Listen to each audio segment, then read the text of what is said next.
যস্যা প্রসাদান্ন গতি কুতোপি ধ্যায়ং স্তुवां তস্য যশস্ত্রীসন্ধ্যং বন্দে গুরু শ্রীচরণারবিন্দং বাঞ্ছাকল্পতরুভ্যশ্চ কৃপাসিন্ধুভ্য এব চ পতিতানাং পাবনেভ্যো বৈষ্ণবেভ্যো নমো নমঃ।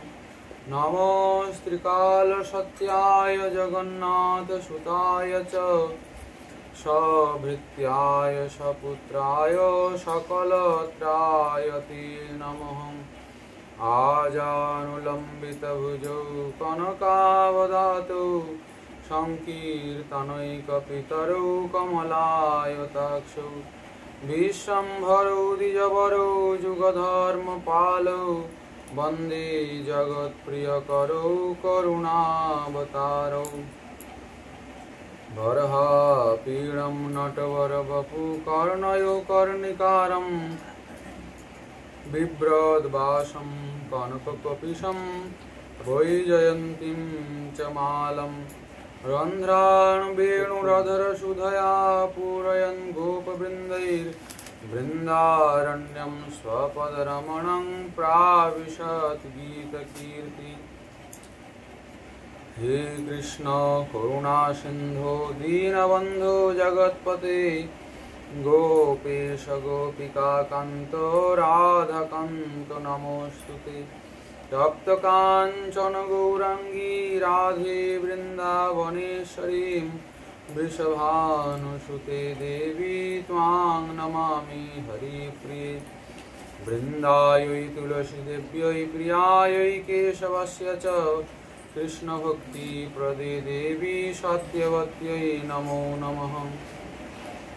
नमो धर्माय महते नमो कृष्णाय वेधसे ब्राह्मणेभ्यो नमस्कृत्यं धर्मान् वक्ष्य सनातनं नारायणं नमस्कृत्यं नरं चैव नरोत्तमं देवीं सरस्वतीं व्यासं ततो जयमुदीरयेत्। मूकं करोति वाचालं पङ्गुं लङ्घयते गिरिं यत्कृपातमहं वन्दे परमानन्दमाधवं। जय रूप सनातन भट्ट रघुनाथ श्रीजीव गोपाल भट्ट दास रघुनाथ। এই ছয় গোস্বামীর করি চরণ বন্দন যাহা হইতে বিঘ্ন নাশ অভীষ্ট পূরণ। দুর্গমে পথিমেন্ধস্য সলৎপাদগতির্মুহু স্বকৃপা যষ্টিদানেন সন্ত সন্ত্যবলম্বনম।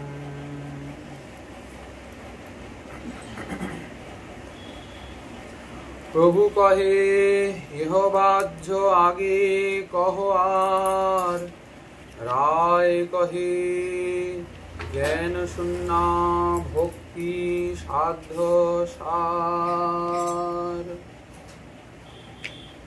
কলিযুগ পাবন অবতার সর্বাবতার সার শিরোমণি সাক্ষাৎ রাধা মাধব মিলিত বিগ্রহ প্রেম পুরুষোত্তম পরতত্ত্ব সীমা। প্রেম বিলাস বিবর্ত ঘন মূরতি নদিয়া বিহারী শচীনন্দন গৌরহরির অত্যন্ত প্রিয় পার্শ্বদেবর্য শ্রী শ্রীল কৃষ্ণদাস কবিরাজ গোস্বামী চরণ তদীয় শ্রী শ্রী চৈতন্য চরিতামৃত মহাগ্রন্থ রত্নের মধ্যলীলার অষ্টম পরিচ্ছেদে পরিচয় দিচ্ছেন।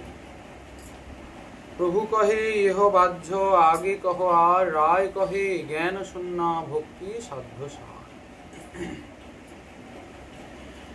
কোনটাকে প্রভু বাহ্য বললেন? বলছেন জ্ঞান মিশ্রা ভক্তি। জ্ঞান মিশ্রা ভক্তিকে বাহ্য বললেন। এখন রামানন্দ বললেন জ্ঞান শূন্যা ভক্তি তাহলে করতে হবে। বলছেন জ্ঞান শূন্য ভক্তিটা আবার কি জিনিস? এই সব বিষয়গুলোতে তাৎপর্য অনেক রয়েছে, কিন্তু বেশি গভীরে গেলে আমাদের বোধগম্য হবে না। তবে ভক্তি শব্দ যখন নিষ্পন্ন হলো, তাহলে ভক্তি আমাদের পুরুষার্থ, এটা বুঝতে হবে। কেন এর পরেই মহাপ্রভু বলবেন এহ হয়, মানে কিটা হয়? জ্ঞান শূন্য ভক্তি। ব্রহ্মস্তুতিতে বলছেন জ্ঞানে প্রয়াস মুদপাস্য নমন্ত ইব জীবন্তি সন্মুখরিতাম ভবদীয় বার্তাম স্থানে স্থিতা শ্রুতিগতাং তনুবাং মনোভি। পিতামহ ব্রহ্মা বলছেন, ঠাকুর, যারা সমস্ত জ্ঞান লাভ করার প্রচেষ্টাকে ছেড়ে দিয়ে তোমার যারা অত্যন্ত প্রিয় ভক্ত, তাদের পাদ পিঠে উপবেশন করে তোমার নাম গুণ রূপ লীলার কথাকে শ্রবণ করে, তুমি অজিত হলেও তাদের দ্বারা তুমি জিত হয়ে যাও। অর্থাৎ তোমাকে জেতা যায় না, কিন্তু যারা তোমার প্রিয় ভক্তির কাছে থেকে তোমার নাম গুণ রূপ লীলার কথা শ্রবণ করে, তারা তোমাকে জিতে নিতে পারে। কি করে পারা গেল? সাধু সঙ্গে হরিকথার শ্রবণ, সমস্ত সাধনের জ্ঞানের প্রচেষ্টাকে ছেড়ে দিন। আর দেখুন, সাধনা তো নিজ চেষ্টায় হবে না, কারণ এ তো কোনো প্রাকৃত ব্যাপার নয়। আধ্যাত্মিকতার চরম শিখরে হরিভক্তি। তাহলে কি করে সাধনের ক্ষেত্রে নিজ সাধন চেষ্টায় সম্ভব? কিন্তু তাহলে সাধন বাদ দিয়ে যে হবে তা নয়। সাধন ভক্তি হইতে হয় রতির উদয়, রতি গাঢ় হইলে তার প্রেম নাম কয়। রতি মানে কৃষ্ণে ভালোবাসা, কৃষ্ণের প্রীতি। কোথা থেকে হবে? সাধন ভক্তি থেকে হবে। সাধন ভক্তি হইতে হয় রতির উদয়। সেই কৃষ্ণ প্রীতি যখন গাঢ় হবে, সান্দ্র হবে, তখন প্রেমের উদয় হবে। আর সেই প্রেমের দ্বারা কৃষ্ণ প্রাপ্তি, সেবা প্রাপ্তি হবে। তাহলে সাধন ভক্তিতে অবহেলা চলবে না। আচ্ছা, সাধন ভক্তি মানে কি করবেন? শ্রীমদ্ ভাগবতে প্রহ্লাদ মহাশয় বলছেন, শ্রবণম কীর্তনম বিষ্ণু স্মরণম পাদ সেবনম অর্চনম বন্দনম দাস্য সত্যম আত্মনিবেদন। নববিধ ভক্তির অনুশীলন। আচ্ছা, আমাদের ঠাকুর মহাশয়ও বললেন, ভাগবত শাস্ত্র মর্ম নববিধ ভক্তি ধর্ম সদাই করিব সুসেবন। ভাগবত ধর্মের মর্মের কথা বলছেন। ভাগবতের সার কি? ভক্তি। কত ভক্তি? নববিধ ভক্তি। বলছেন সদাই করিব সুসেবন। নববিধ ভক্তির যাজন করতে হবে। কেমন? সুসেবন যেন। কিন্তু আমরা শ্রবণ কীর্তন স্মরণ বন্দন আদি সম্পর্কে যে ধারণা পোষণ করি এবং সেগুলো যেভাবে যাজন করি, ওতে প্রেম প্রাপ্তি হতে বহু বিলম্ব হবে। কেননা সুসেবন হয় নাকি না? ঠাকুর মহাশয় বলছেন সুসেবন যেন হয়। তা সেই শ্রবণ কীর্তন সুসেবন কেমন করে হবে? দেখুন, আমাদের গোস্বামীপাদ এই নববিধ ভক্তিকেই 64 অঙ্গে বিভক্ত করেছেন। তা শ্রবণটা কেমন করতে হবে? কেমন শ্রবণ করলে সুসেবন হবে? এই সব সম্বন্ধে আমাদের শ্রীমৎ শ্রীজীব গোস্বামীপাদ তার শ্রী শ্রী ভক্তি সন্দর্ভে বিস্তারিত আলোচনা করেছেন এই 64 ভক্তি অঙ্গে। আচ্ছা, শ্রবণ মানে কি? শ্রবণ মানে কি কেবল শোনা, কান দিয়ে শব্দগুলো ঢোকা? তবে হ্যাঁ, কার শ্রবণ করতে বলা হয়েছে? গোস্বামীপাদ বলছেন শ্রবণন্তু শ্রীমদ্ ভাগবত শ্রবণং পরম শ্রেয়ম। শ্রবণের মধ্যে শ্রীমদ্ ভাগবত শ্রবণ পরম শ্রেয়, পরম শ্রেষ্ঠ। কেন না পরম প্রভাবময় শব্দাত্মকত্বাৎ আর পরম রসময়ত্বাচ্চ। ভাগবতের অক্ষরগুলো পরম প্রভাবময়, পরম শক্তি ধারণ করে। অক্ষরগুলোর নিষেবনে প্রেম প্রাপ্তি হয়ে যাবে, ভগবানের রতিমতি উদয় হবে। আর কি অক্ষরগুলো কোনো শুষ্ক নয়, শুনতে ভালো লাগবে না এমন নয়, বলেছেন পরম রসময়ত্বাচ্চ, শব্দগুলো রসময়। আচ্ছা, তো আমরা শুনছি তাহলে আমাদের সেরকম ভাব উদয় হচ্ছে না কেন? গোসাইপাদ বলছেন শোনা আর শ্রবণ কিন্তু এক নয়। তাহলে শ্রবণ কাকে বলে? দেখুন, ইন্দ্রিয়গুলো কিন্তু তাদের নিজ নিজ কর্ম করলেও তার থেকে উপলব্ধি আসে না। বলে কেন? হাতটা তখনই সক্রিয় রূপে কর্ম করে যখন হাতের মধ্যে মনের সংযোগ থাকে। কি হাতটা কি মনের প্রেরণা না পেলে নড়বে? মন যদি প্রেরণা যোগায় এখানে চুলকাও, তো হাত চুলকাবে। মন যদি চোখকে বলে যে ওইটা দেখো, তাহলে চোখ দেখবে। মন যদি বলে ওইটা শোনো, তো মন তখন কর্ণরন্ধ্র সঠিকভাবে শুনবে। মানে ইন্দ্রিয়গুলো মনের যখন সাজাত্য পাবে তখন যথার্থ কর্ম করবে। আচ্ছা, যদি মন দিয়ে না শোনা হয় তাহলে কিছু উপলব্ধি আসে কি? কান খোলা আছে, মনে হচ্ছে যেন শুনছি, কিন্তু মনটা তো শ্রবণেন্দ্রিয়ে নেই। এই জন্য কি শুনলাম সেটা বুঝতে পারিনি, সেটা বোধগম্য হয়নি। কেন হলো না? মনটা যেহেতু শ্রবণেন্দ্রিয়ে নাই। তেমনি যদি কেউ বলে, গান করে, কোনো কথা বলে, মনটা তাহলে কথায় রাখতে হয় কি না? নাহলে কি হয়? কথা বলাটা ঠিক হবে না, কথা বলাই যাবে না মন না থাকলে। মন দিয়ে কথা বলতে হয়। ছোটবেলায় আমরা শুনেছি আমাদের গুরুজনরা বলতেন মন দিয়ে পড়ো। দেখুন, প্রতিটা কর্মেই কিন্তু মনের সংযুক্তির প্রয়োজন আছে। মন না থাকলে কিন্তু কোনো সাধনাই সফল হবে না। কেউ রান্না করতে বসছেন, কোন সবজিটা কোথায় লাগবে, কখন কোনটা দিতে হবে, মশলাপাতিটা কখন দিতে হবে, তো মন দিয়ে যদি রান্না না করা যায় তাহলে রান্না হবে কি? সব ক্ষেত্রে কিন্তু মনের প্রয়োজন। শ্রবণটা ঠিক ঠিক কখন হবে? মন দিয়ে যখন শোনা যাবে। গোসাইপাদ বলছেন দেখো, এটা যেমন ঠিক কথা, তেমনি এই শ্রীমদ্ ভাগবতের অক্ষরগুলো পরম প্রভাবময় হওয়ার জন্য মনকে আকর্ষণ করে। মন তো চায় না এসব শুনতে, কিন্তু এই প্রভাবময় রসময় শব্দগুলো মনকে আকর্ষণ করে জবরদস্তি শুনতে ইচ্ছা করে। কিন্তু কি শ্রবণ করবেন? শ্রীমদ্ ভাগবত শ্রবণ করা পরম শ্রেষ্ঠ। কেন না? বিচার করিয়া মনে ভক্তিরস আস্বাদনে মধ্যস্থ শ্রী ভাগবত পুরাণ।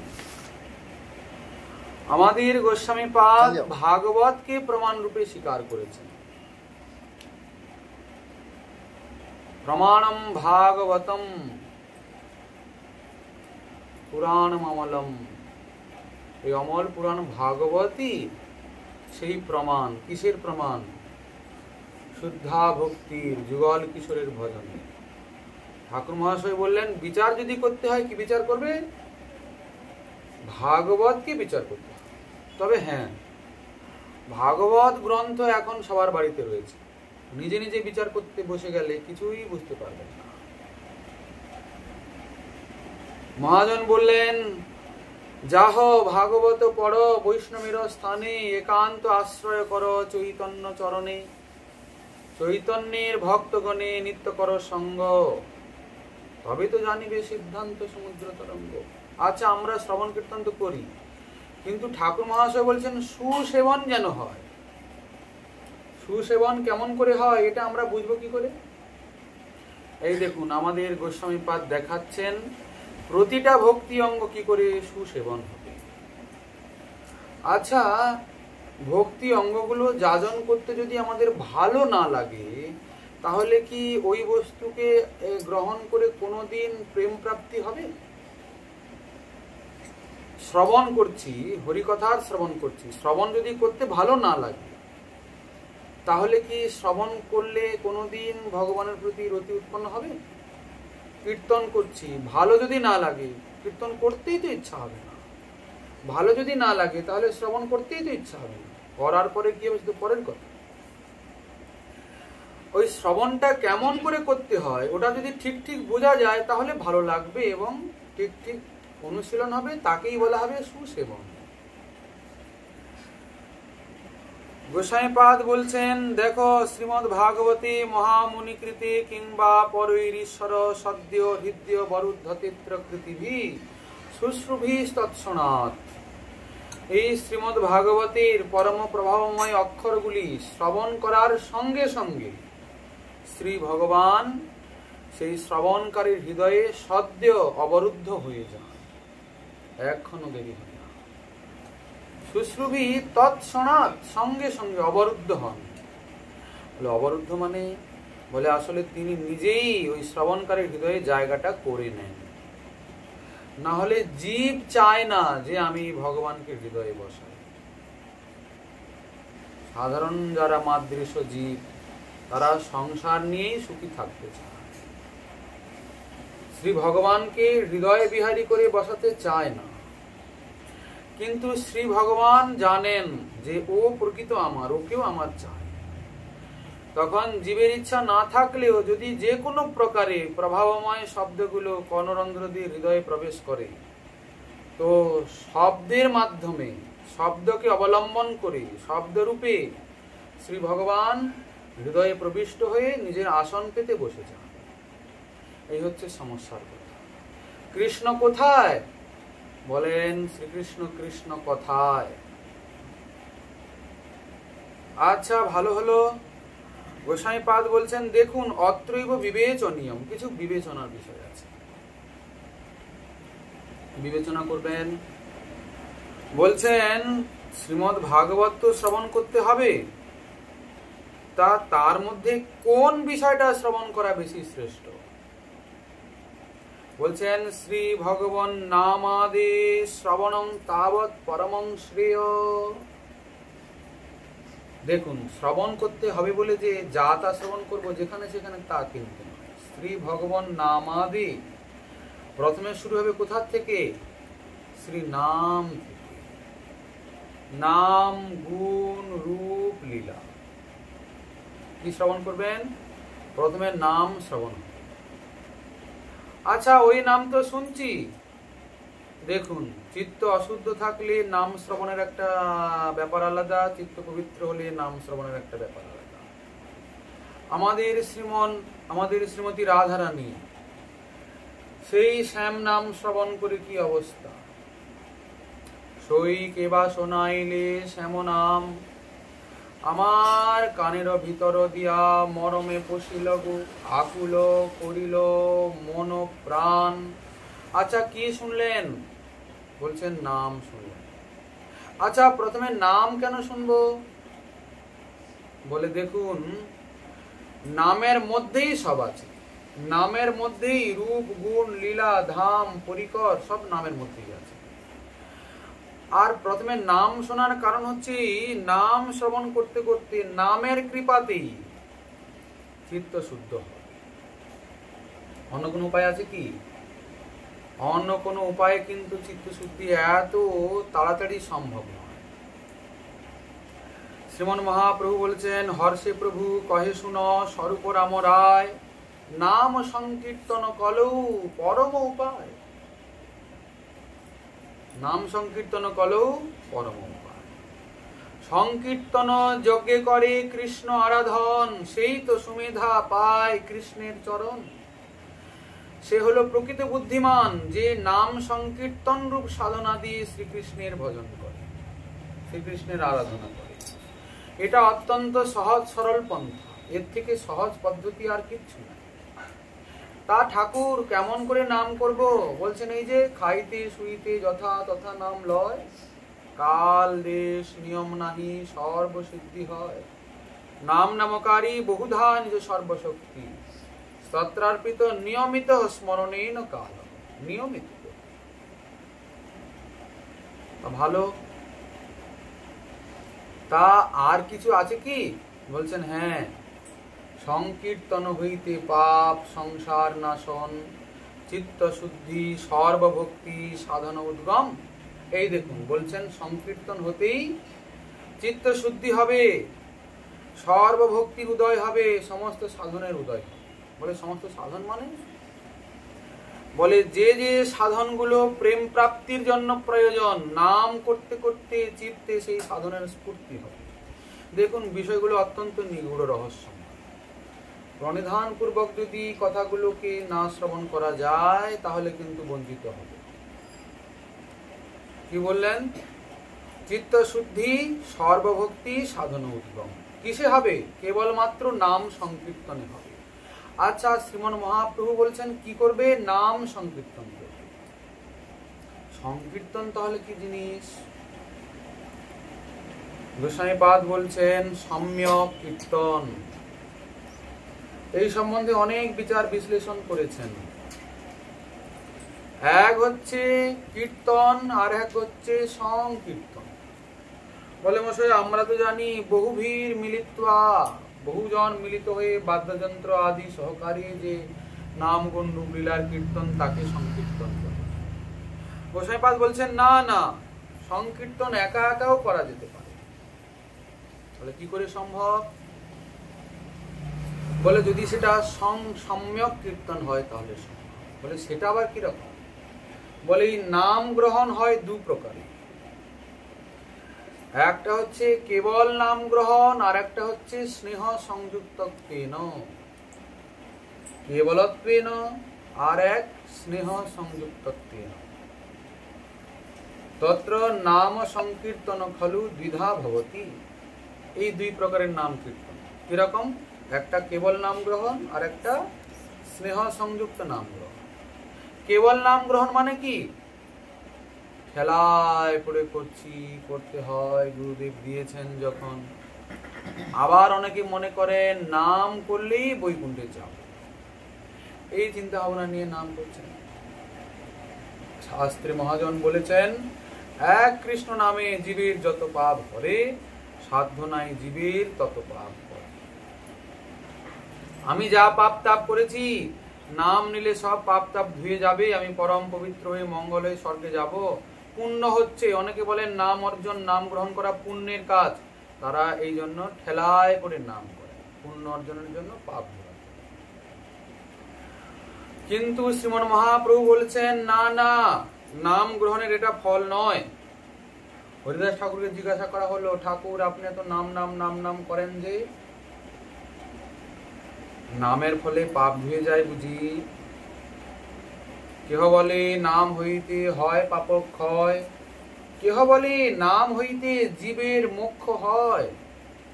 এই দেখুন প্রাথমিক স্থিতিতে এরকম হয় কিনা?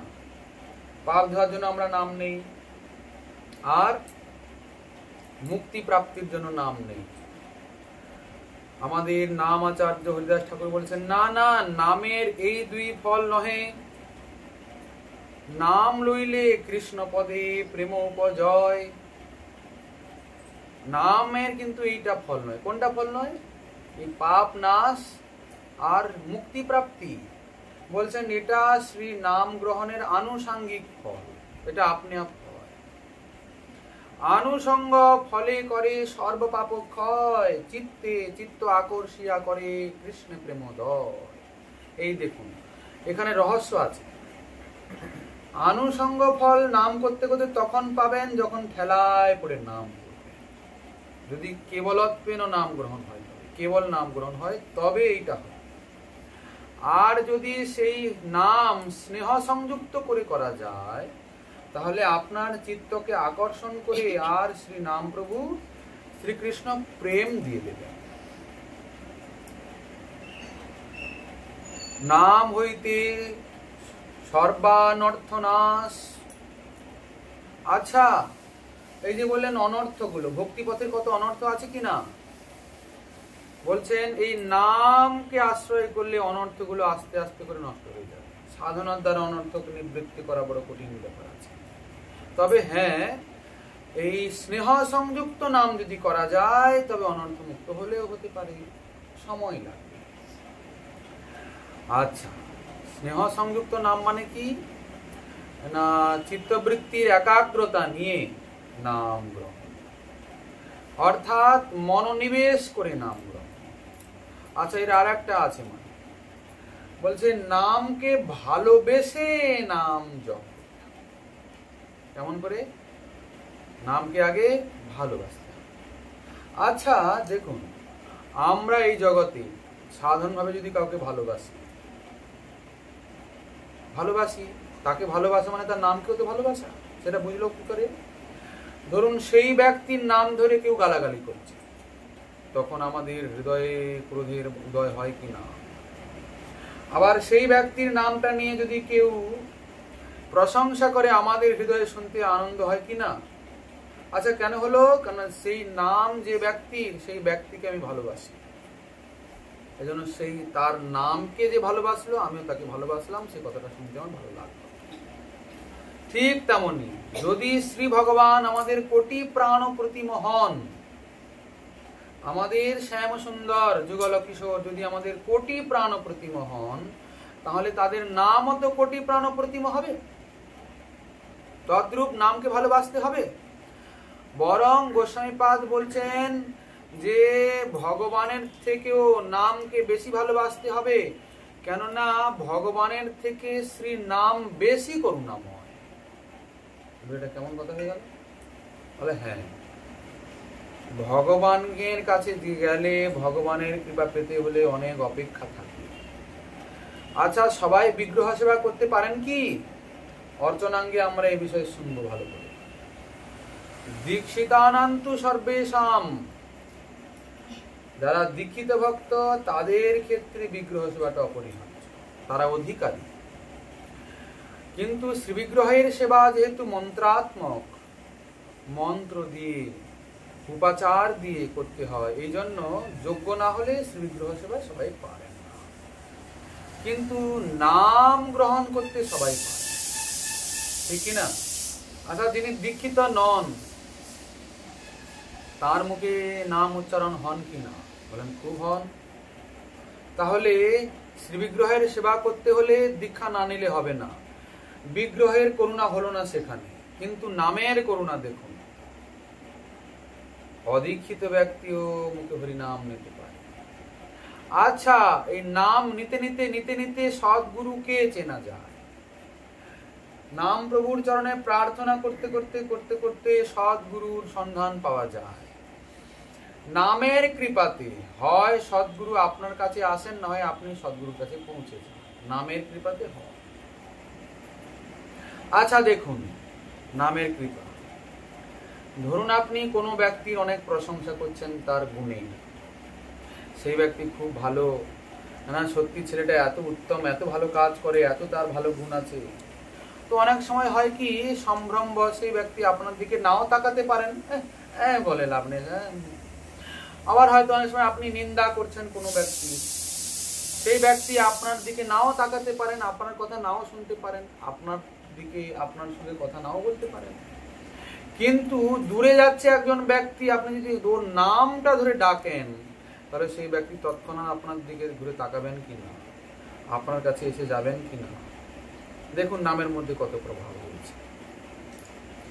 আপনি ওর গুণের প্রশংসা করলেন, ও আপনি ওর দুর্গুণের নিন্দা করলেন, এত ভ্রুক্ষেপ হলো না, হৃদয় জ্বলছে হয়তো, তবু আপনার কাছে আসার, আপনার সঙ্গে কথা বলার ইচ্ছা জাগলো না। আমাদের হয় কিনা এরকম? কিন্তু যখন আমার নাম ধরে ডাকা হলো, তখন আমি যদি সক্রিয় থাকি তো তাহলে তৎক্ষণাৎ সাড়া দিয়ে দিলাম। হ্যাঁ, কি বলছো? আচ্ছা, যদি সক্রিয় থাকি, এটা আমাদের ক্ষেত্রে, কিন্তু শ্রী ভগবান সর্বদা সক্রিয়। তাহলে নাম লইতে প্রেম দেন বহে অশ্রুধার, বলে কই আমাদের অসুবিধার হচ্ছে না তো? বলে দেখুন, পূর্ব জন্মের বহু অপরাধ হৃদয়ে সঞ্চিত থাকার জন্যে নাম প্রভুর কৃপা পাওয়া যাচ্ছে না। তাহলে আর লাভটাই বা কি হলো? বাদ দিলাম না হয়? বলে না না না না না, বাদ দিলে হবে না। নাম করেন কি, দেখুন ঠাকুর মশাই আমাদের আচার্যপাদ বলছেন, নামের অক্ষর সবের এই তো স্বভাব, ব্যবহৃত হইলে না ছাড়ে আপন প্রভাব। এক একটা অক্ষরের এমন প্রভাব রয়েছে, যদি একবার জিহ্বায় যে কোনো প্রকারে উচ্চারিত হয় তাহলে তার প্রভাব ছাড়ে। অজামিলের হলোটা কি? অজামিল ছেলের নাম নিচ্ছে, কোনো স্নেহ নাই, কোনো আগ্রহ নাই, কিন্তু নাম প্রভুর কৃপা হলো কি না? আচ্ছা, অজামিল কেমন নাম নিল? বলে সেটা নামাভাস। নামাভাস বলছেন, নামাভাসে যদি মুক্তি হয় তাহলে যারা স্নেহের সংযুক্ত হয়ে নাম নিচ্ছেন তাদের তাহলে কি হবে? কি হবে বলে? বলে প্রেম প্রাপ্তি, চিত্ত আকর্ষিয়া করে কৃষ্ণে প্রেমোদয়। তো নাম প্রভু করেন কি, আপনার যে বহু বহু জন্মের অনন্তকালের কুসংস্কার, অসৎ অপরাধের ফলগুলো সঞ্চিত হয়ে আছে, আগে সেগুলোকে নাশ করে। বলে কি, ভক্ত বৈষ্ণবের প্রারব্ধ নাই, ভোগ করতে হয় না। কেন ভোগ করতে হয় না? নাম প্রভু কৃপা করে সেগুলোকে নাশ করে দেয়। আচ্ছা ভালো, তারপরে কি করেন?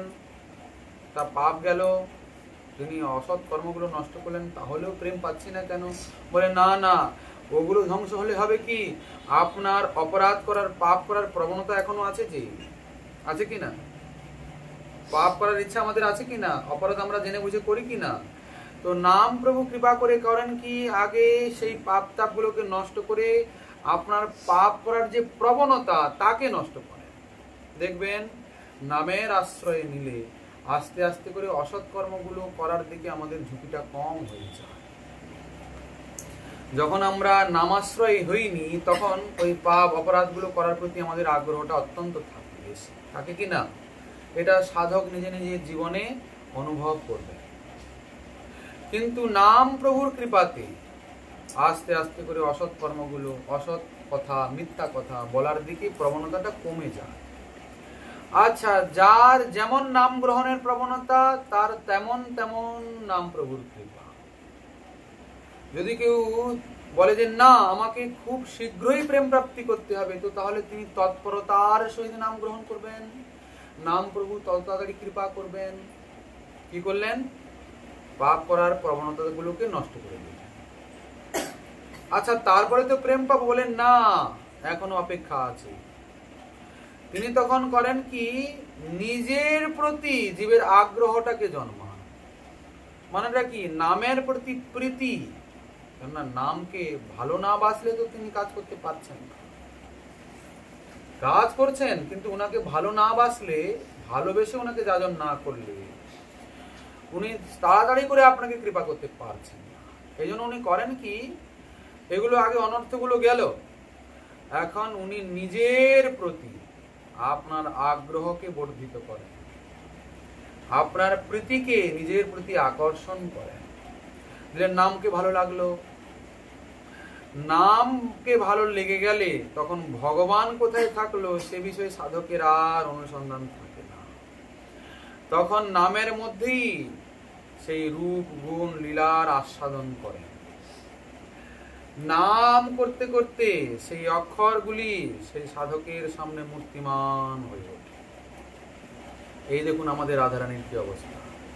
সই কেবা শোনাইলে শ্যাম নাম, কানের ভিতর দিয়া মরমে পশিল গো, আকুল করিল মন প্রাণ। এই দেখুন নামের প্রভাব, কর্ণরন্ধ্র দিয়ে প্রবেশ করে আর আকুল ব্যাকুল করছে প্রাণটা। আমাদের হয় না কেন? বলছেন অপরাধী হলো তার কাজ। আচ্ছা মশাই, অপরাধ হয়ে গেছে, তাহলে কি করব? আচ্ছা, আমরা কিন্তু এখন অপরাধ বিষয়ে আলোচনা করব না, আগে গিয়ে আলোচনার চেষ্টা করব যদি সুযোগ পাই। সনাতন গোস্বামী পাদ বলছেন বৃহৎ ভাগবতামৃতে, দেখুন সেবা অপরাধ, নাম অপরাধ, বৈষ্ণব অপরাধ, বহু অপরাধ রয়েছে। নাম অপরাধ কত? 10 বিধ নাম অপরাধ। আচ্ছা, 10 বিধ নাম অপরাধের মধ্যে আবার ক্যাটাগরি রয়েছে। কিছু কিছু নাম অপরাধ এমন আছে যেগুলো এত ভয়ঙ্কর যেগুলো সহজে খণ্ডিত হয় না। যেমন এই যে নামে অর্থবাদ, হরিনামনি কল্পনম, এগুলো এত ভয়ঙ্কর অপরাধ, ওতে নাম প্রভু খুব তাড়াতাড়ি প্রসন্ন হন না। কিন্তু এই যে সাধু নিন্দা, এটা এক প্রকারের নাম অপরাধ। যে সাধুর চরণে নিন্দা হলো, সেই সাধুকে যদি প্রসন্ন করে দেওয়া যায় সেবার দ্বারা, তাহলে অপরাধ গেল। কিন্তু এই যে নামে যে শব্দ সামান্য বুদ্ধি, হরি নামে শব্দ সামান্য বুদ্ধি।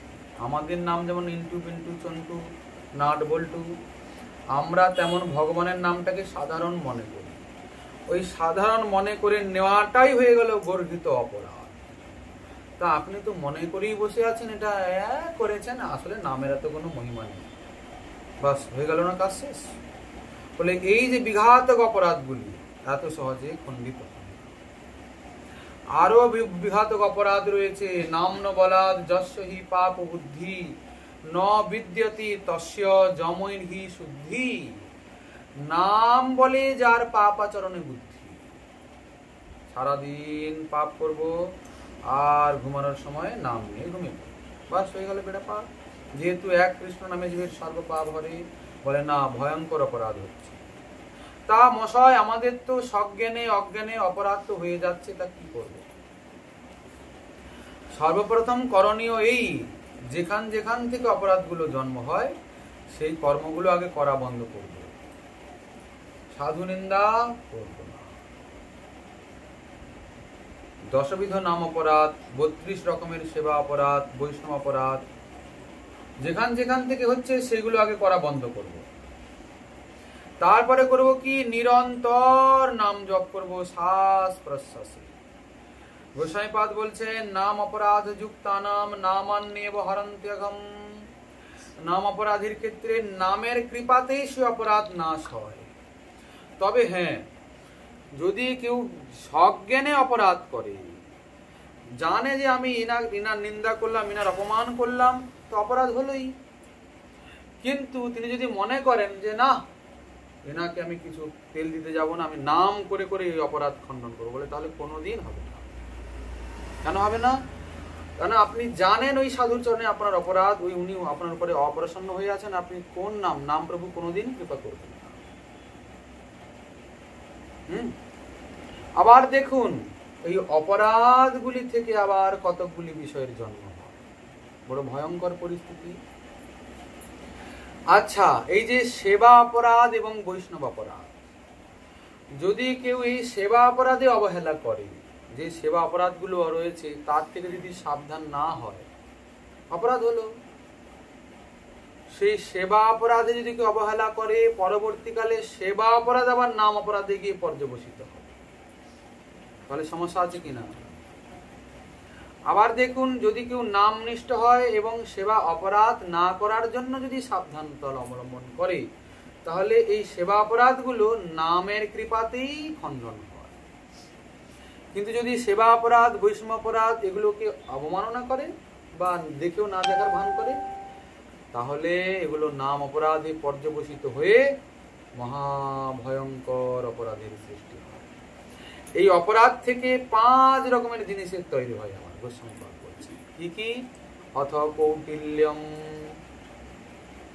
প্রথমে বলছেন কৌটিল্য, অশ্রদ্ধা, ভগবানের সম্বন্ধ নাই এমন বস্তু, বিষয়, ব্যক্তির প্রতি চিত্তের আকর্ষণ,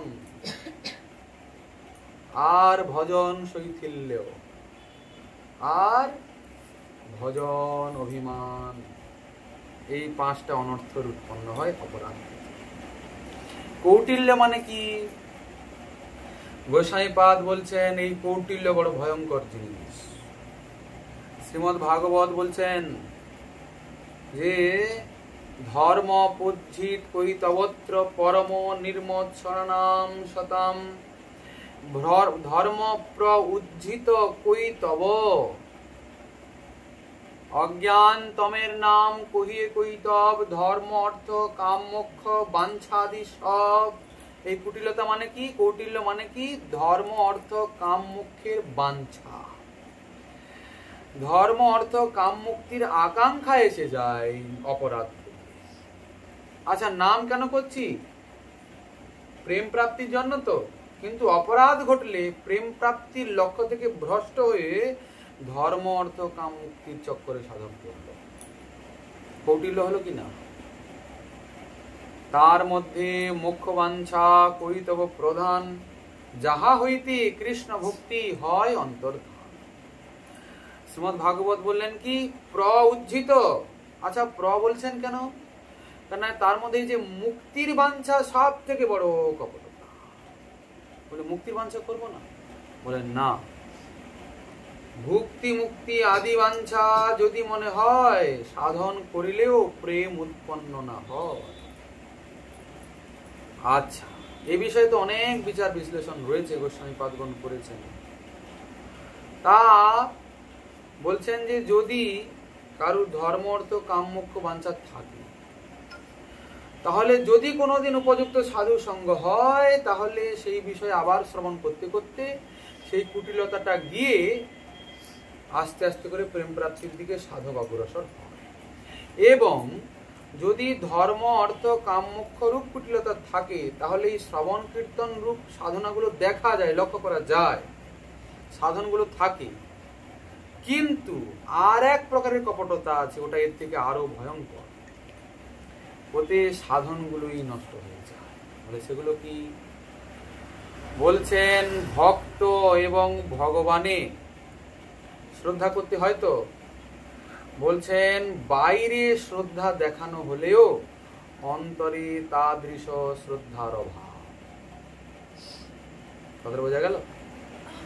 বাইরে ঠাকুর আসুন, আপনি বৈষ্ণব ঠাকুর, আপনি কৃপাময় করুণাময়, আমি তো অধম নরাধম, আমি চণ্ডাল, আমি পতিত, আমি তো সংসারী, আমি তো এই, আমি সেই, আপনি পতিত পাবন, আসুন বসুন সেবা করুন। বাইরে দেখো কত আগ্রহ যেন, কিন্তু ভিতরে তাদৃশ শ্রদ্ধার অভাব সেই সাধুর প্রতি এবং ভগবানের প্রতি।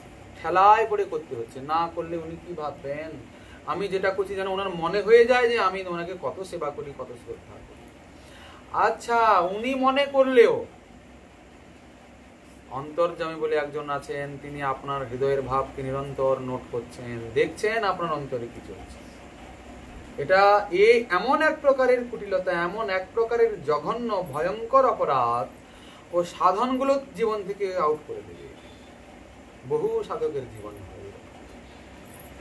তাহলে বৈষ্ণব অপরাধ, এই যে কুটিলতা, বাইরে এক ভিতরে এক, কত বড় ভক্তি জীবনে সমস্যা আনতে পারে দেখুন। বলে না গো, আমরা তো সাধনা করি। বলে না, আগে কেমন করতেন, এখন কেমন করছেন? আগে কত আগ্রহ থাকতো, এখন কত আগ্রহ হচ্ছে দেখুন, বিচার করে। 25 বছর আগে যাও একটু পুলক হতো, নয়নে দু বিন্দু বাড়ি ঝরে পড়তো, এখন তো তাও গেছে। এখন তো ঠেলায় পড়লে হরি কিনা করে, সেই রকম এখন খালি করতে হয়, করছি, কোনো আগ্রহ নাই, সব গেল কোথায়। কিন্তু আমরা তো জানি জগতে উন্নতি হচ্ছে সব শেষ কথা। ভজন সাধনের উন্নতি হয়, তাই তো স্বাভাবিক ব্যাপার, সাধন ভজনের পরিপাকে। কিন্তু এই অপরাধগুলো এসে গিয়ে আবার ভয়ঙ্কর ভয়ঙ্কর পরিস্থিতির সৃষ্টি করে সাধনাগুলোকে জীবন থেকে হারিয়ে দিচ্ছে। আবার এখানে একটা কথা বলেছেন গোস্বামী, অপরাধ পর অপরাধীর জনক হয়। বলে এটার মানে কি? মানে একটা অপরাধ ঘটে গেল, সেই অপরাধকে যদি আপনি প্রশমন করার চেষ্টা না করেন, সেই অপরাধ আবার একটা অপরাধকে টেনে আনবে। যেমন ধরুন, একবার মিথ্যা কথা বললে সেই মিথ্যাকে ঢাকানোর জন্য কত মিথ্যা কথা বলতে হয়, জীবনটাই মিথ্যাবাদী হয়ে যায় কিনা। এখানে ঠিক সেই রকম, একটা অপরাধকে প্রশ্রয় দিলে আরো অপরাধগুলো এসে অপরাধময় জীবন হয়ে যায়, ভজন গেল। বলে কি রকম কোথাও দৃষ্টান্ত আছে কি? গোস্বামীপাদ উদাহরণ দিচ্ছেন। দক্ষ প্রজাপতি ভগবানের চরণে প্রার্থনা করছেন, ঠাকুর তুমি হলে সর্বদেবময়, তুমি সর্বনিয়ন্তা, আর কেউ কিন্তু নয়, কেবল তুমি সর্বনিয়ন্তা। বলছে কি করে? মহাদেবের প্রতি কটাক্ষ করে। মহাদেব সম্মান করেনি উঠে দাঁড়িয়ে, এই যে বৈষ্ণব অপরাধ হয়ে গেল। মহাদেবকে কটাক্ষ করা হলো কি না? তুমি সর্বনিয়ন্তা, আর কেউ নয়। কেউ নয় বলবে কেন? তুমি সর্বনিয়ন্তা, তিনি সবাই জানে। কেউ নয়, কথাটা বলা হলো মহাদেবের প্রতি ঈর্ষা করে। ব্যাস, হয়ে গেল বৈষ্ণব অপরাধ। দেখুন কেমন করে অপরাধ ঢুকতে পারে। আর আমরা ভক্ত বৈষ্ণবের গুরুদেবের প্রতি উনার আচার আচরণে যেসব চিন্তা ভাবনাগুলো করি, তাহলে আমাদের কি গতি হবে? আচ্ছা, এই যে অপরাধ হলো, পরে আবার কি অপরাধকে টেনে আনলো? দক্ষ প্রজাপতিকে ব্রহ্মা আশীর্বাদ করলেন, যাও তুমি প্রজা সৃষ্টি করো। তা প্রথম স্ত্রীর গর্ভে 60,000 পুত্র উৎপন্ন করলো, পাঠিয়ে দিল তাদেরকে কোথায়? এই 10,000 পুত্র পাঠিয়ে দিল তপস্যা করতে। তারা তপস্যা করে আসছে, দেবর্ষি নারদের সঙ্গে দেখা হলো। আহা, কোথায় যাও তোমরা বালক? বলে, দেখুন আমাদের পিতা দক্ষ প্রজাপতি, তিনি আমাদেরকে তপস্যা করতে পাঠিয়েছিলেন, সংসার করব, আমরা যাচ্ছি, আমরা প্রজার সৃষ্টি করব। বলে, হ্যাঁ তোমরা অনেক অভিজ্ঞ হয়েছে দেখছি, তা আমার 10টা প্রশ্নের উত্তর দাও তো। 10টা এমন প্রশ্ন করলেন, উত্তর দিতে হয়নি, সেখান থেকে সাদা এসেছিল, গেরুয়া হয়ে চলে গেল। যা, দেবর্ষি পাদ ভাবছেন, যা আজকে একটা ভালো কাজ করেছি, এত সুন্দর কথাটা দক্ষকে জানিয়ে আসি। রাজন, আপনার 10,000 পুত্র সাধু হয়ে গেল, কি ভালো বলুন দেখি, আপনি ধন্য পিতা। প্রজাপতির হৃদয়ে অত্যন্ত দুঃখ অনুভব হল, দেখো আমার ছেলেগুলোকে বানিয়ে দিল সাধু। ব্রহ্মার কাছে গেলেন, বলেন কি করব? বলে, এক কাজ করো, আবার জন্ম করো। আবার 1,000 পুত্র জন্ম। প্রথম 10,000 পুত্রের নাম হলো হর্যস্ব, এখনকার 1,000 পুত্র হলো সবল্লাস। তারাও গেল, তারাও তপস্যা করে ফিরছে, আবার দেবর্ষি নারদ উপস্থিত। আরে কোথায় যাও? বলে, এই যে আমাদের পিতা পাঠিয়েছিলেন। বলে, দেখো তোমরা কেমন তপস্যা করেছো, আমরা তো জানি যারা আমাদের গুরুজন তাদের অনুগমন করা আমাদের কর্তব্য। বড় ভাই যা করেছে কনিষ্ঠকে তা করা ভালো, ওদেরকে আর প্রশ্ন করতে হয়নি, তত্ত্ব ব্যাখ্যা করেও শোনাতে হয়নি, ওখান থেকেই গেরুয়া হয়ে চলে গেছে। এখন দেবর্ষি নারদ ভাবছেন, যা আবার সাধু হলো, খুব ভালো হয়েছে, দক্ষকে জানিয়ে আসছে। আর সেই ছলে দক্ষকেও ভক্ত বানিয়ে দেব। বাহ, খুব ভালো পরিকল্পনা করেছেন আপনি। দেবর্ষি নারদ গেছেন, জানেন রাজন আপনার 1,000 পুত্র আবার ভক্ত হলো। বাস, এই কথা শুনেই দক্ষ প্রজাপতিকে আর ধরে কি ভয়ঙ্কর ক্রোধিত হলেন। নারদ মুনিকে কত যে গালাগালি করলেন, অভিসম্পাত শেষ পর্যন্ত করে দিলেন। দেখুন কত বড় ধৃষ্টতা, একটা অপরাধ কি ঘটাতে পারে। আবার শ্রী শ্রী চৈতন্য চরিতামৃতে দেখা যায়, আমাদের শ্রী ঈশ্বরপুরী পাদ শ্রী গুরুদেব মাধবেন্দ্রপুরীর কিরকম সেবা করলেন। প্রসঙ্গারূপা সেবা, পরিচর্যা রূপা সেবা। নিজ হস্তে পুরীপাদের মলমূত্র পরিষ্কার করলেন, শ্রীঅঙ্গের সেবা করলেন, পরিচর্যা রূপা সেবা, আর কৃষ্ণ কথা নাম রূপ গুণ লীলার প্রসঙ্গ শুনিয়ে গুরুদেবকে আনন্দবর্ধন করলেন। আচ্ছা, তিনি আছেন কোথায়? রেমুনা ধামে। কে? মাধবেন্দ্রপুরী। কিন্তু উনার হৃদয়টা রয়েছে শ্রী বৃন্দাবনে। তিনি চাচ্ছিলেন আমি বৃন্দাবনে আমার শরীরটাকে নিত্যলয়ে প্রবিষ্ট করবো নিয়ে, কিন্তু সে কপালে জুটলো না। হা বৃন্দাবন, হা বৃন্দাবন, হা গোপী, হা গোপী, হে সখী, হা রাধা, এরকম করছেন। তো অন্য একজন শিষ্য রামচন্দ্রপুরী, তিনি বলেছেন, গুরুদেব এ কি করেন আপনি? আপনি এত বড় একজন সিদ্ধ মহাত্মা, আপনি গোপী গোপী বৃন্দাবন বৃন্দাবন করেন কেন? আপনি একটু বেদান্ত উপনিষদ এগুলোর বিচার করুন, আপনি কি করেন? এই দেখুন, কাটা ঘায়ে নুনের ছেটা দিচ্ছে শিষ্য। আর পুরীপাদ এত ক্রোধিত হলেন, এত অসন্তুষ্ট হলেন, দূর হয়ে যা দুর্মুখ, তোর মুখ দর্শন আমি করতে চাই, তোর মুখ দেখলেও মহাপাপ। দূর দূর করে তাড়িয়ে দিলেন রামচন্দ্র। দেখুন, এই যে গুরুচরণে অপরাধ হয়ে গেল, উনার স্বভাবটাই বদলে গেল অপরাধের। কিসা হলো? অন্যের দোষ দর্শন করা, আর কথায় কথায় অন্যকে, কথায় কথায় হৃদয় দুঃখ দেওয়া। আসলো কোথায়? নীলাচলে। আচ্ছা, খুব নেমন্তন্ন করে খাওয়াতো, কিন্তু খুব খাওয়াবে, খান খান খান, আর একটু আর একটু নিন, তারপরেই নিন্দা করা শুরু হবে, বাবা এত খাও। দেখুন অপরাধী কেমন স্বভাব বদলে যায়। এত খাও, পেটে ধরে। আচ্ছা, একদিন শ্রীমন মহাপ্রভু প্রসাদ পাচ্ছেন, উপস্থিত হয়েছে। আহা হা হা, সন্ন্যাসী এত খায়, এই খাবার তো ৩-৪ জনের খাবার।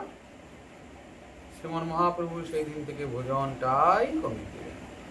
ভক্তদের হৃদয়গুলো জ্বালায় পুড়ে যাচ্ছে, হায় হায়, এই ব্যক্তি এখানে কেন এলো, আমাদের প্রভুর কি কষ্ট। প্রভু বলেন, গোবিন্দ, আমার জন্য যা দিতে তার হাফ আমাকে দিতে। সবাই বড় দুঃখী হচ্ছে।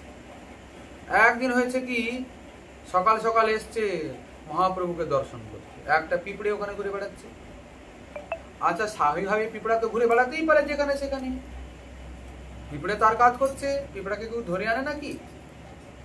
সঙ্গে সঙ্গে রামচন্দ্রপুরী একটা শ্লোক বানিয়ে দিয়েছে, বলে, নামে সন্ন্যাসী রাত্রি লুকি লুকি মিষ্টি ভক্ষণ করে, মিষ্টান্ন খায়, এই মিষ্টানের আকর্ষণে পিঁপড়ে এসেছে। দেখুন কি অবস্থা। শ্রীমন মহাপ্রভু সংকুচিত হচ্ছেন, কত লজ্জিত হচ্ছেন এইসব কথা শুনে। এই নিন্দুক স্বভাব হয়ে গেল, পরচর্চা পরনিন্দার স্বভাব হয়ে গেল, গুরুচরণে অপরাধ। আমাদের কবিরাজ গোস্বামীপাদ বলছেন, গুরুচরণে অপরাধ করিলে ওইছে ফল হয়, ক্রমে ক্রমে ঈশ্বর পর্যন্ত অপরাধে ঠেকয়। দেখুন অপরাধ কত বিঘাত। এক অপরাধ ক্রমে ক্রমে পরপর অপরাধের জনক হয়। ঈশ্বরের চরণে অপরাধ করছে, সে বোধগম্যতার থাকে না। সে মনে করে আমি যা করছি সব ঠিক করছি, কিন্তু শাস্ত্রীয় ভাষায় মহাজন বাণীতে সব উল্টা পাল্টা করছে। অতএব মহা সাবধানতা অবলম্বন করে ভক্তিপথে আমাদের অগ্রসর হতে হবে। শাস্ত্রী কি বলেছে? সাধু সাবধান, অসাধুকে সাবধান বলেছে কি? সাধুকে সাবধান হতে হবে। এ রাজ্যে পান থেকে চুন খসলেই আর ভয়ঙ্কর বিপদে পড়তে হবে। কি সাধুকে সাবধান হতে হবে তো? ভালো কথা। এটা হলো এমন এক প্রকারের কৌটিল্য, এই কৌটিল্য যদি থাকে সাধনটাই চলে যায় জীবন থেকে, সাধন ক্রিয়াটাই হারিয়ে যায় জীবন থেকে। এমন পরিস্থিতি এই কৌটিল্য। অর্থাৎ ভক্ত যিনি হবেন তার ভিতর বাইর দুটো এক সমান থাকাটা বাঞ্ছনীয়। আচ্ছা, স্বাভাবিকভাবেই যে মুখে বলে এক, মনে করে চিন্তায় এক, তাকে আমরা কপট বলি কিনা?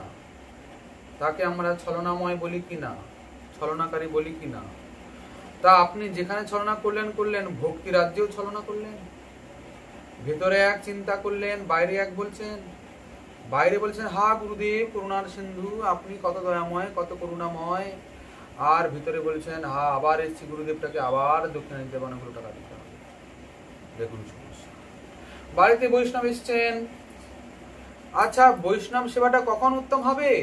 বলছেন ভগবত স্বরূপ জ্ঞান করলে। গুরু বৈষ্ণবকে কখনোই আমি সামান্য প্রাকৃত মনুষ্য বুদ্ধি করব না, তাহলে কপটতা ঢুকে গেল। কি চিন্তা করব? প্রভু সাক্ষাৎ এই রূপে এসেছেন আমার দ্বারে। যদি সেরকম করতে পারেন তাহলে ভগবানের অত্যন্ত প্রসন্নতা। কপটতার প্রশ্নই আসলো না। তবে প্রশ্ন আসলো না মানে কি? কপটতা এলো কোথা থেকে? অপরাধ থেকে। আগের থেকেই তো আপনার অপরাধ হয়ে আছে না, এই কপটতা তো হওয়া স্বাভাবিক। আচ্ছা, কপটতা গেল। এরপরে কি বলছেন? যদি অপরাধ ঘোরতর হয়ে থাকে তাহলে ভগবান বাদ দিয়ে, ভগবানের নাম গুণ রূপ লীলার শ্রবণ কীর্তন বাদ দিয়ে দেহ দৈহিক আদি বিষয় বস্তুতে অভিনিবেশ এসে যায়। দেহকে সাজানোর জন্য আমরা তৎপর হয়ে পড়ি। দেহের সঙ্গে জোড়া সম্বন্ধগুলোর ভালো মন্দ বিচার করাতে আমরা জড়িয়ে পড়ি। আমাদের চিত্তবৃত্তিগুলো জড়ীয় জাগতিক বিষয়গুলোর প্রতি আকর্ষিত হয়ে সেইগুলো প্রাপ্তির জন্য সাধনা শুরু করে। হয় কি হয় না? কৃষ্ণ চরণে যদি হয় অনুরাগ, কৃষ্ণ বিনু অন্যত্র তার নাহি রহে রাগ। দেখুন কত বড় কথা বলছেন। কৃষ্ণের প্রতি ভালোবাসা হয়েছে, বুঝবো কি করে? বলছেন যদি কৃষ্ণকে কারোর ভালোবাসা হয় তাহলে কৃষ্ণ ছাড়া, তার নাম গুণ রূপ লীলা ছাড়া, তার ভক্ত ছাড়া, তার সঙ্গ প্রসঙ্গ ছাড়া আর কোন বিষয়ে তার অনুরাগ থাকবে না। তাহলে বোঝা যাবে কৃষ্ণ অনুরাগ হয়েছে। কিন্তু আমাদের কত কত জায়গায় অনুরাগ। এই জড় জাগতিক বিষয়গুলো ভালো লাগছে, বস্তুগুলো ভালো লাগছে, আকর্ষণ হচ্ছে, তাই কি না? তাহলে কি বুঝতে হবে? আমাদের অপরাধ থেকে এই বস্তু উদয় হয়েছে। শরীরকে ভালো লাগছে, অঙ্গ প্রত্যঙ্গগুলো ভালো লাগছে। আচ্ছা দেখুন, অর্থের আমাদের প্রয়োজনীয়তা আছে কি না? অর্থের প্রয়োজন আছে তো, এটা ভগবানও জানে। আপনার প্রয়োজনীয়তার অনুসারে ভগবান সময় মতো পাঠিয়ে দেবেন শরণাগতকে, পাঠাবেন না? কিন্তু প্রয়োজনীয়তা বোধ আলাদা জিনিস, আর অর্থের প্রতি আকর্ষণ আলাদা জিনিস, তাই তো? একবার হয়েছে কি, দুজন স্বামী স্ত্রী ভজন করেন, ভক্ত। স্বামীর হঠাৎ বৈরাগ্যের উদয় হয়েছে। স্ত্রীকে বলছেন, শোনো, আমি আর সংসারে থাকতে চাচ্ছি না, আমি জঙ্গলে থাকবো, হরিবলে। বলে খুব ভালো কথা, খুব সুন্দর।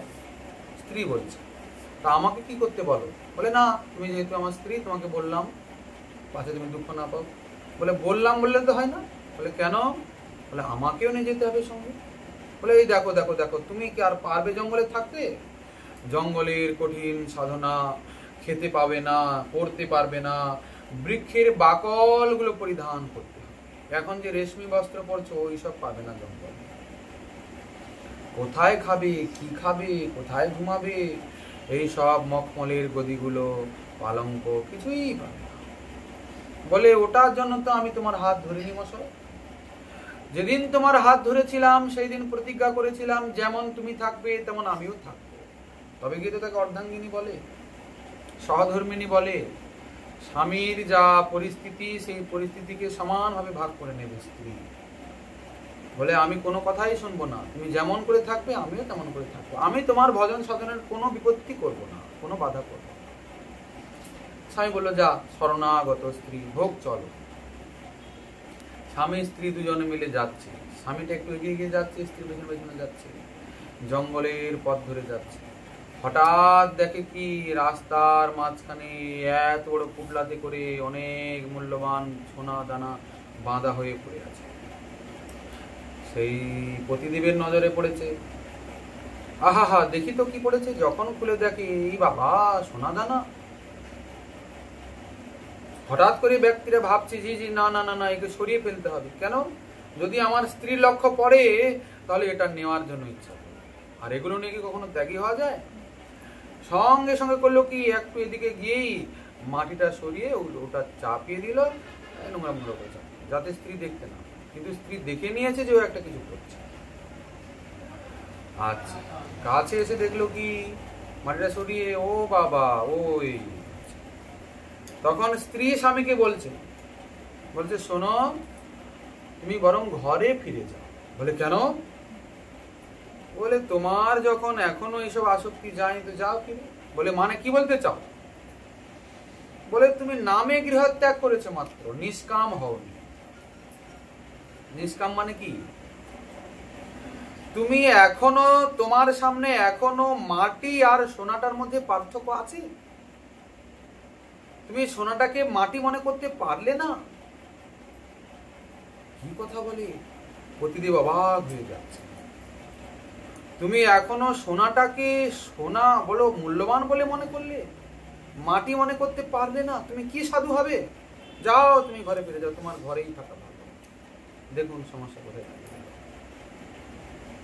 কত বড় লজ্জার কথা। কথাটা ঠিক কিনা বুঝতে হবে আমাদের। লজ্জা পেলেন স্বামী। বহু দৃষ্টান্ত আছে শাস্ত্রে। মৈত্র ঋষি গেছেন শ্রী গুরুদেবের কাছে দীক্ষা নিতে। গুরুদেব বলছেন, দীক্ষা নেবে, এক কাজ করো, সুবর্ণ নিয়ে আসো। সুবর্ণ নিয়ে আসতে বলছেন। সুবর্ণ মানে কি? সোনা তো। তিনি ভাবছেন যে সোনা, আমার গুরুদেব এত নিষ্কাম, তিনি সোনা নিয়ে করবেন, তাহলে নিশ্চয়ই তিনি সোনা আনতে বলেননি। এর পেছনে কিছু রহস্য আছে। তবে আচ্ছা, সুবর্ণ কথাটার আর কি কি অর্থ হতে পারে? সুবর্ণ, সু মানে সুন্দর, বর্ণ মানে অক্ষর, যার অক্ষরগুলো সুন্দর সে সুবর্ণ।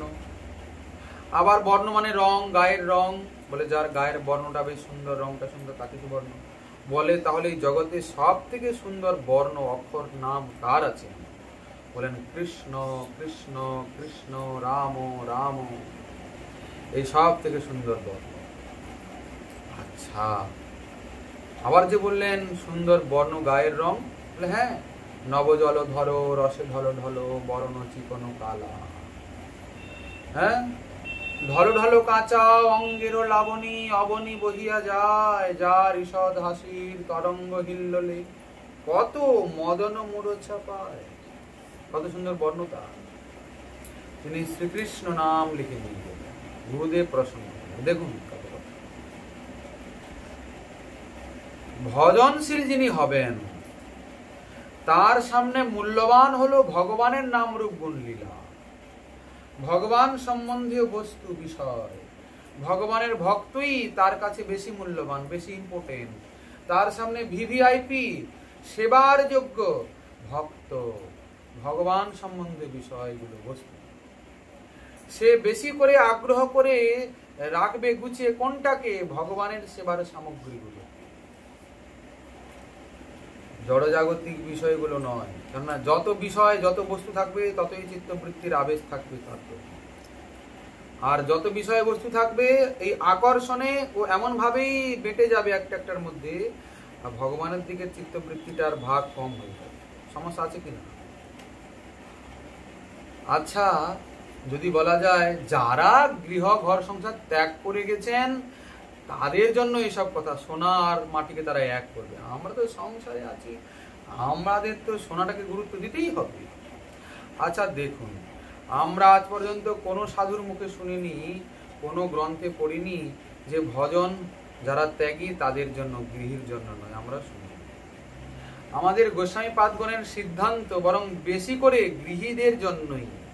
আপনারা পড়ে দেখবেন, ভজন গৃহীর জন্যও নয়, ত্যাগীর জন্যও নয়, ভজন নিজের জন্য।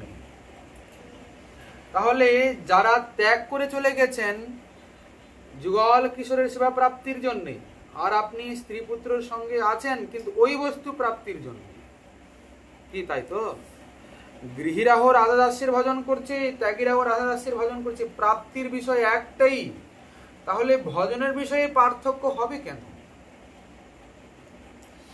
বরং যারা ত্যাগ করে চলে গেছেন তারা একটা প্লাস পয়েন্ট নিয়ে চলে গেছে, ওদের সাধনা অনেকটা এগিয়ে গেল, যেহেতু তারা সর্বস্বকে ছেড়ে দিয়েছে। বরং ত্যাগীর থেকে গৃহীর ভজন বেশি করার দরকার, কেন ওরা ভয়ঙ্কর মায়ার বন্ধনে আবদ্ধ, ওদের থেকে মুক্ত হতে হবে। আমাদের চিন্তা ভাবনাগুলো কোথায় অবস্থান করছে দেখুন। আমরা খামোকা বলি আমি গৃহী আমি গৃহী আমি গৃহী, ওই অভিমানটাই ওকে ঢুকে দিচ্ছে বল। তবে হ্যাঁ, ত্যাগের মধ্যেও যদি অভিমান থাকে তাহলে তার পক্ষে সেটা ক্ষতিকর। আমি গৃহী আমি ত্যাগী অভিমান চলবে না। কি চাই? আমি প্রভুর দাস। তখন প্রভুর সেবার নিমিত্ত যা প্রয়োজন সেটাই আমার আকাঙ্ক্ষণীয়, তাকে রক্ষা করার দরকার আমার। যেটা প্রভুর সেবায় লাগবে না, যে ব্যক্তি যে বস্তু প্রভুর প্রতি সম্বন্ধ রাখে না, তার আমি মুখ দেখব না। যে দেশে নিতাই নাই সে দেশে না যাব, নিতাই বিমুখ জনার মুখ না হেরিব। আপনি যদি বলেন যে এত কঠিন সাধনা আমরা করতে পারবো না বাবু, আমাদের দ্বারা হবে না, হবে না হবে, কার কি যায় আসে? আপনি জন্ম মৃত্যুর চক্রে অনন্তকাল ধরে আবর্তিত হবেন, কার কি যায় আসে? আপনি মনে করছেন আগের জন্মে করব, বলেন না, সে আশায় ঘুরে বাড়ি হবে না। সামনের জন্মে আপনি মনুষ্য দেহটাই হয়তো পাবেন না। কেন পাবেন না? এই যে ভজনে অনাগ্রহ, সাধু গুরুর কথাতে অবিশ্বাস, অশ্রদ্ধা রূপী অপরাধ আপনাকে এমন এমন জনিতে নিক্ষেপ করবে, এমন এমন সব দুষ্কর্মের ফল ভোগ করাবে, আপনি দিশেহারা হয়ে যাবেন। অতএব ভক্তিপথে চলাটা যত সোজা মনে হয় অতটা সোজা নয়, বড় কঠিন রাস্তা, বিচার করে দেখতে হবে। এই জন্যে সাধক যেন নিজে সাধন প্রচেষ্টাকে কাজে না লাগায়, সাধু গুরুর কৃপাকে যেন অবলম্বন করে। কৃপাকে অবলম্বন মানে কি? পূর্ণ শরণাগত হয়ে পড়ে থাকতে। হে বৈষ্ণব ঠাকুর, হে করুণা সিন্ধু গুরুদেব, আমি জানি না কি সাধন করলে আমি তাকে পাবো। আপনি যখন কৃপা করে আমাকে আপনার শ্রীচরণে দাস রূপে স্বীকার করেছেন, তাহলে আমার আগের পথটাও হাতে ধরে, চুলের মুঠি ধরে আপনি টেনে টেনে আমাকে নিয়ে চলে যান। আমি আপনার চরণে নিজেকে ফাঁসি দিয়ে দিলাম, আপনার শ্রীচরণই আমার সর্বস্ব।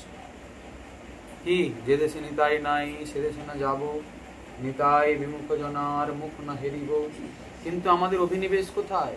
সাধক নিজে নিজে উপলব্ধি করতে পারবেন প্রাণটা কি চায়, চিত্তবৃত্তির আকর্ষণটা কোথায়। এই আকর্ষণটা বন্ধনের কারণ। অর্থের প্রয়োজন আছে, কিন্তু অর্থ দেখলেই যে আমাদের একটা লালসা, জিভ থেকে জল ঝরে, ওটা বড় ভয়ঙ্কর বিঘাতক জিনিস। সোনা দানা দেখলেই যে তাকে রক্ষা করার একটা প্রবণতা আছে, কেন? সোনা মূল্যবান জিনিস। বলেন না, আপনি এখনো তাকে তুচ্ছ করতে পারলেন না। সংসার বাসনা মোর কবে তুচ্ছ হবে? আমাদের শ্রীমৎ সিদ্ধ জগন্নাথ দাস বাবাজি মহারাজ, তিনি আসছেন বৃন্দাবন থেকে নবদ্বীপে। শিষ্য বিহারী মাথায় করে ঝুড়িতে নিয়ে বাবাকে নিয়ে যান নবদ্বীপে, নিয়ে আসেন বৃন্দাবনে। 6 মাস নবদ্বীপে থাকেন, 6 মাস বৃন্দাবনে থাকেন। এখন তিনি আসছেন নবদ্বীপে। যেতে যেতে একজন মথুরার শেঠ 1 টাকা বাবাকে দিলেন। ক টাকা? বাবা নিলেন। শেঠ তো বাবাকে প্রণাম করে চলে গেলেন। বাবা কিছুটা এগিয়ে গেলেন, হঠাৎ বাবা বিহারীকে বলছেন, বিহারী চল চল চল চল চল, সেই শেঠ কোথায় খোঁজ, কোথায় কোথায় কোথায়? বাবা কি হলো? অন্যদিকে, এই চল চল, ঘুরে চল ঘুরে চল। বাবা এটা তো নবদ্বীপের রাস্তা নয়। বলে না, ওই শেঠকে চাই। বলে কেন? বলে চল তাড়াতাড়ি, আমি সহ্য করতে পারছি না 1 টাকার খুঁজি। এই 1 টাকা আমাকে বড় জ্বালিয়ে দিচ্ছে, আমি খুঁজলে সহ্য করতে পারছি না। আচ্ছা আচ্ছা, আবার ফিরে আসলেন। সেই দৈবাত সেই শেঠের সঙ্গে দেখাও হয়ে গেল। বাবা বলছেন, আচ্ছা বাবা, এই টাকাগুলো তোমার কাছে আর কত আছে? বলে আরো অনেক আছে বাবা। বলে কি বলো? বলে আচ্ছা ভালো কথা, তুমি আমাকে যা দিয়েছো তুমি নিয়ে নাও বাবা, আমার দরকার নেই। বলে কেন বাবা? বলে তুমি যতক্ষণ দেখে দিয়েছো এই 1 টাকা আমাকে এত কামড়াচ্ছে, এত কামড়াচ্ছে, আমি সব সহ্য করতে পারি, এর কামড় সহ্য করতে পারছি না। আমি এত কঠিন সাধনা করি, এত কৃচ্ছ সাধন সব সহ্য করেছি, 1 টাকার কামড় আমি সহ্য করতে পারি। তোমার টাকা তুমি নাও বাপ। আমি তো এইটা চিন্তা করছি, তোমার কাছে আরো অনেক আছে বলছো, তোমরা কি করে তার কামড়কে সহ্য করো? নাও বাবা তোমার নাও। দেখুন আমাদের ঠাকুর মহাশয় কি বলছেন, মুই সে বিষয় হত না ভজিনু হরি পদ। বলছেন বিষয় হত হয়ে গেলাম আমি। হত মানে ব্যাখ্যা প্রসঙ্গে মহাজন বলছেন, এক হলো বিষয় আসক্ত আর এক হলো বিষয় হত। বিষয় আসক্ত কারা? যারা জানে না যে এই বিষয় বন্ধনের কারণ, তারা আসক্ত হয়ে আছে অনাদিকাল থেকে। যারা সাধারণ, তারা বিষয় নিয়ে দিনরাত আছে, তারা বিষয় আসক্ত। বলছেন কোনদিন যদি ভগবত কৃপায় দৈবাত কোন সেরকম নিষ্কিঞ্চন সাধুর সঙ্গ মেলে, সেই বিষয় আসক্ত ব্যক্তি হয়তো সঙ্গে সঙ্গে তৎক্ষণাৎ ভক্ত হলেও হতে পারে। দেখা যায় অনেক সময় হঠাৎ করে জীবনে মিরাক্কেল ঘটে যায়। কিন্তু বিষয় হত তাহলে কি? আমরা হলাম বিষয় হত। আমরা জানি এই বিষয়, এই যে ধন সম্পত্তি, স্ত্রী পুত্র পরিবার পরিজনের প্রতি আসক্তি, এটা ভজন পথের অত্যন্ত বাধা। আমরা জানি, জেনে বুঝেও আমরা সেসব বিষয়গুলোতে আসক্তি আরো বেশি করে পোষণ করি। অতএব আমরা হয়ে গেলাম কি? বিষয় হত। বলছেন বিষয় আসক্তের কোনোদিন করুণা হলেও এই বিষয় হতদের প্রতি করুণা হওয়া এত সোজা নয়। কেন? ওরা জেনে বুঝে গন্ডগোল করছে কিনা। তাহলে সমস্যা কোথায় দাঁড়িয়ে যাচ্ছে? আচ্ছা, আজকে হরিকথামৃতে রাখা হলো এখানেই বিশ্রাম। যদি শ্রীমান মহাপ্রভুর কৃপা হয়, আগামীকাল রইল আবার এই বিষয় থেকে আস্বাদনের আকাঙ্ক্ষা। জয় জয় শ্রী রাধেশ।